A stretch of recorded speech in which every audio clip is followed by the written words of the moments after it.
Consulta médica.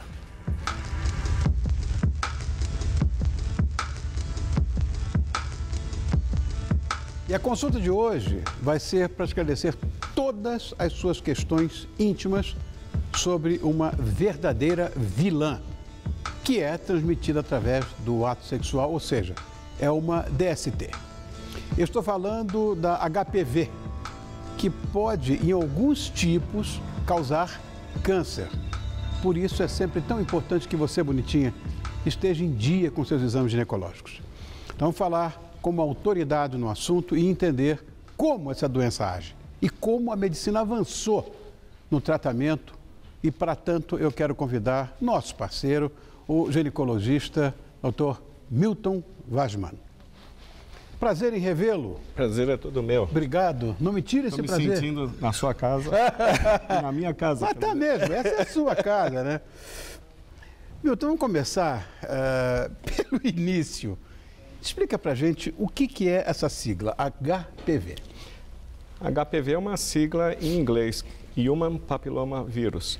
É o papiloma vírus humano. É uma doença sexualmente transmissível, predominantemente sexualmente transmissível. Ela pode também ter outra causa que não? Pode. E estatisticamente, no mundo, nós temos 300 milhões de mulheres afetadas pelo vírus HPV. Quanta? 300 milhões. Meu Deus. Dessas, 30% carregam os subtipos oncogênicos, quer dizer, que poderiam levar ao câncer do colo do útero. Quais são esses tipos que podem causar, de HPV que podem causar câncer? Existem vários subtipos de HPV, né? Então a gente pode dizer mais ou menos em torno de 120. Desses 120 subtipos, 15 são oncogênicos, quer dizer, tem um potencial de poder levar ao câncer do colo do útero. Desses 15, tem 2 que são predominantes, que é o subtipo 16 e o subtipo 18. Gente, é muito subtipo. Seriam genótipos, não? Sim, sim. Seriam genótipos, né? Sem dúvida. Que coisa maluca, meu Deus, muita coisa. E o que a gente está vendo é que dia a dia estão saindo muitos trabalhos, Rony. A tendência é cada vez mais a gente descobrir talvez mais subtipos. Quer dizer, estamos hoje na ordem de mais ou menos 120 mais. Há pouco tempo atrás falava-se em 100, em 50, estamos em 120. Amanhã, quem sabe? Qual é, na verdade, o risco de uma mulher infectada pelo HPV desenvolver o câncer de colo de útero? Tem que primeiro pegar um subtipo desse. Exatamente. Um oncosubtipo. O risco dela desenvolver o câncer existe, mas o risco é muito pequeno. Levando em conta aquela estatística que a gente começou a falar, das 300 milhões que são infectadas, muita gente, meu. Apenas 500 mil vão adquirir o câncer do colo do útero, porque o HPV, ele pode ou não dar câncer do colo do útero. 500 mil das 300 milhões vão adquirir o câncer do colo do útero. Só que o tempo que demora para acontecer isso, muita negligência houve. Quer dizer, muito tempo se correu sem se fazer nada. O risco é pequeno. Na verdade, a medicina moderna, seguramente aquela que você pratica, exige que ela seja preventiva. Sem dúvida. Mas ninguém dá bola para coisa nenhuma, acha que com ele não vai acontecer nada. É engraçada essa história. É com o vizinho, mas nunca com a gente. Enfim, há outros fatores, além do HPV, né, que podem aumentar o risco de uma mulher desenvolver câncer no colo do útero, eu digo, fora HPV. Outros fatores? Sim. A gente pode lembrar fatores imunológicos, fatores genéticos, tabagismo. Repete essa última. Tabagismo? Isso. Tabagismo está presente, acho que em todas as vezes que eu participo de algum assunto, pelo menos na área ginecológica. Claro. Pergunta a qualquer oncologista se tem como a pessoa se prevenir. A primeira coisa que ele vai dizer é não fumar, que o resto é meio complicado, né? Meio complexo. Enfim. Mas no HPV acho que temos coisas importantes. Excesso de número de parceiros diferentes. Sim. Tá? Não cuidar, quando você fala em prevenção, essa é a arma do negócio. Prevenção é sempre a palavra-chave de tudo. É mais fácil prevenir do que remediar, todos nós sabemos dessa frase. Sem dúvida. A sintomatologia é melhor, não. As manifestações, quais são? Para ser uma coisa mais simples de se entender? Então, Rony, na maioria das vezes, a gente precisa tomar cuidado porque ela é assintomática. Ah, Deus A meu. maioria das vezes é complicado. assintomática. Aí é Quer dizer, você tem o HPV com a pessoa sem saber. E tem uma outra estatística importante que dizem que 50% das mulheres que começam a ter relação sexual podem já ter o HPV no início das relações sexuais. Mas tem fatores bons também que a gente pode comentar. Mas o que a gente tem que entender é que essa porcentagem ela é importante, mas que é possível de se tratar, que é possível de se resolver, que é possível chegar. Nos sintomas, quando ela já tem sintomas, você pode ter lesão do colo do útero, né? Isso é visto pelo ginecologista, é difícil da própria mulher saber que ela tem lesão do colo do útero. Ela pode ter verrugas vulvares ou vaginais, que são pequenas bolinhas, mas são verruguinhas, né? Parece um couve-flor pequenininho e às vezes até um couve-flor maior. E tudo isso pode acontecer em termos de manifestação. Fora isso, também pode ter como manifestação corrimentos vaginais ou secreções vaginais mal cheirosas.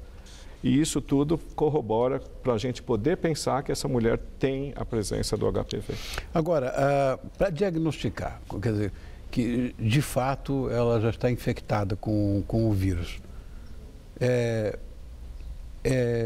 aquele Papa Nicolau, esse tipo de exame? O diagnóstico é primeiramente clínico, quer dizer, a mulher deve ir, que nem você bem falou, ao ginecologista, claro, com a sua frequência, né, pelo menos anualmente. Às vezes há casos que a gente vê até mais do que um ano, dependendo do caso. Nessa consulta ginecológica, o Papa Nicolau ou colpocitologia oncótica, às vezes é conhecido com esse nome, mas o mais frequente é Papa Nicolau, é importantíssimo de ser realizado. Colposcopia, que é como se fosse uma leitura do colo do útero, também é importante de ser feito. E existem alguns outros exames quando a gente já está pensando em alguma coisa tipo HPV. E aí você pode partir para outros exames, a saber, captura híbrida, hibridização in situ. São exames próprios. Captura híbrida, que é captura híbrida você vai ver o DNA, você vai tentar entender se existe o DNA do HPV. Nível de sofisticação absurdo. E nesse exame, você consegue entender se essa paciente é portadora do vírus ou não. Se ela é portadora do vírus, dá para a gente saber também se ela é portadora de um vírus de alto risco ou de baixo risco. Porque dentro daqueles 120 subtipos, um grande número é de baixo risco, quer dizer, não é potencial oncogênico. E uma outra chance é dos número 16, 18, que eventualmente são alto risco. E nesse exame você vai conseguir entender. Não é um exame de screening, né? Não é um exame que a gente faz para todo mundo. É um exame e é feito no Brasil mesmo? Sim, sim, é feito. Não precisa mandar para lá? Precisa... Não. É extremamente capaz de ser feito no Brasil, extremamente comum. Mas, volto a dizer, não é um método de screening. Você só vai pedir ele quando, eventualmente, você está entendendo que essa paciente é portadora. Nós falamos até agora que o HPV é uma DST, uma doença sexualmente transmissível. Mas tem uma outra transmissão que não é essa sexual? Sim. Ela é predominantemente sexual. Tá. Geralmente, ela tem que pegar mucosas ou tecidos que estejam infectados. E, às vezes, pode ser oral, genital, pode ser genital, que é mais comum, ou pode ser manual genital. Ainda é questionável, Rony, o uso de, quando você, vai no banheiro, né, que isso é muito comum, né? Eu posso pegar essa doença sexualmente no banheiro? Muito raro. Isso é questionável ainda, não tem estudos que comprovam isso, mas eu ficaria no genital, oral genital ou manual genital. Ok. Tem vacina? Eu ouvi falar que tinha uma vacina. Ou não? Tem? Tem. HPV hoje, nós já temos mais do que uma vacina. Nós temos uma vacina bivalente, nós temos uma vacina quadrivalente. Vamos explicar o que é bivalente e o que é quadrivalente. A bivalente, ela pega dois subtipos, mas ela pega os dois subtipos oncogênicos. Bom. Tá?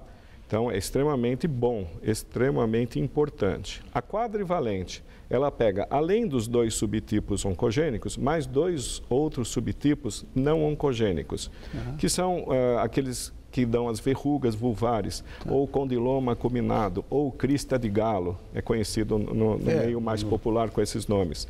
Então, a vacina bivalente, ela é extremamente importante e há estudos que mostram que a bivalente tem uma chance um pouquinho maior nos potenciais oncogênicos.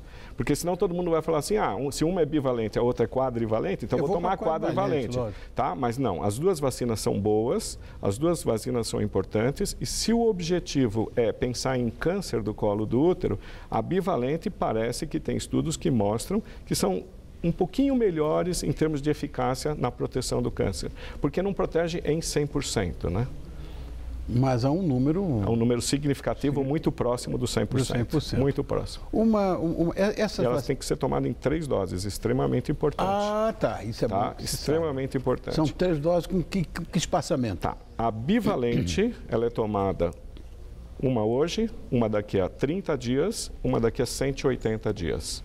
Tá. A quadrivalente toma uma hoje, daqui a 2 meses a segunda dose e daqui a 6 meses ou 180 dias a terceira e última dose. E não há estudos que precisa fazer reforço. Até hoje não há necessidade do reforço. E uma outra coisa que eu colocaria como importante é quando vacinar. Quando vacinar. Então, os estudos mostram que a vacinação deve ser feita a partir de 9 anos. E também os estudos mostram, Rony, que antigamente era até 26 anos de idade. Hoje esse leque já abriu.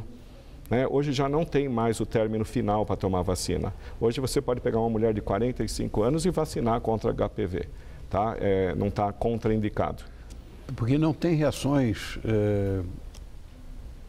alergênicas ou coisa nesse sentido? Não. Você pode ter uma alergia se você tiver alergia ao componente da vacina, mas isso dificilmente você vai conseguir saber. Então não tem efeito colateral? Só não deve tomar a vacina se você for uma pessoa imunodeprimida, quer dizer, uma pessoa que você já está com uma resistência muito baixa, tomar a vacina, aí sim você pode ter efeitos colaterais, mas em condições normais não. E é fácil encontrar essa vacina? A rede pública tem isso aí? Os estudos mostram que a partir de 2014 a rede pública vai dispor isso. Por enquanto só? Por enquanto em redes privadas. Só redes privadas. Mas extremamente fácil de ser achado. Como é que eu faço para te agradecer? Mais uma vez. Eu que tenho que te agradecer. Você parece que faz televisão todo dia, é articulado, tá? É impressionante, parece artista de televisão. No entanto, é um brilhante ginecologista que nos ajuda com a sua colaboração, é nosso parceiro aqui no programa e colaborador nosso, Dr. Milton Wajman, a quem eu agradeço muito, seguramente você também. Né, bonitinha? Obrigado, Milton. Um grande abraço, meu velho. Obrigado a você. Obrigado eu. Obrigado.